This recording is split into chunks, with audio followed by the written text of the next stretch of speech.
यदि स्वयं भगवान भी इस पृथ्वी पर जन्म लेते हैं तो उन्हें अपना कर्तव्य पूर्ण करने के पश्चात इस धरती को छोड़कर जाना होता है। भगवान विष्णु का रामावतार भी इसी कारण हुआ था। जब उन्होंने अपने मानव रूप से सभी कर्तव्यों का निर्वहन कर लिया तथा धरती पर उनकी आयु का समय समाप्त होने को आया, तब उन्होंने जल में समाधि लेकर पुनः अपने धाम लौट जाने का निश्चय किया। जल में समाधि लेने से पूर्व श्री राम ने एक योजना के तहत अपने प्रिय भाई लक्ष्मण का त्याग कर दिया। श्री राम के द्वारा स्वयं का त्याग किए जाने से लक्ष्मण ने सरयू नदी में समाधि ले ली।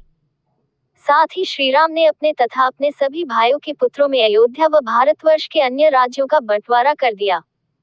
इसके बाद देह त्याग की आज्ञा लेने के लिए श्री राम अपने राजगुरु महर्षि वशिष्ठ के आश्रम में गए।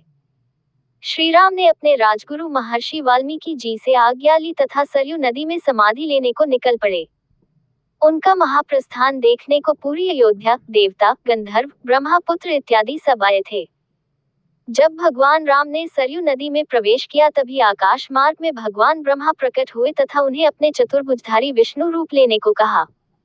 भगवान श्री राम ने अपना विष्णु रूप लिया तो आकाश से पुष्प वर्षा होने लगी तथा उनके वाहन गरुड़ देवता वहां आए। भगवान विष्णु उस पर जाकर बैठ गए तथा भरत शत्रुघ्न को अपने अंदर समा लिया, जो उनके सुदर्शन चक्र तथा शंख के रूप थे। इसके पश्चात उन्होंने लंका के राजा विभीषण को प्रजा के कल्याण के लिए कार्य करने को कहा तथा भगवान जगन्नाथ की पूजा करने का आदेश दिया। उन्होंने हनुमान जी को कलियुग के अंत तक जीवित रहने तथा श्री राम कथा के द्वारा लोगों को प्रेरणा देने का आदेश दिया। उन्होंने ब्रह्मपुत्र जाम्बवंत जी को द्वापर युग के अंत तक धरती पर रहने का आदेश दिया।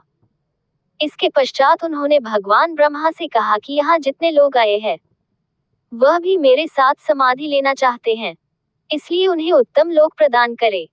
इस पर भगवान ब्रह्मा ने कहा कि जो भी आपका सच्चा भक्त है तथा इस सरयू नदी में समाधि लेगा उन्हें संतानक लोक में स्थान मिलेगा। ये लोक स्वर्ग लोक से ऊपर तथा ब्रह्मलोक के निकट है। इतना सुनकर भगवान विष्णु गरुड़ पर बैठकर अपने धाम चले गए।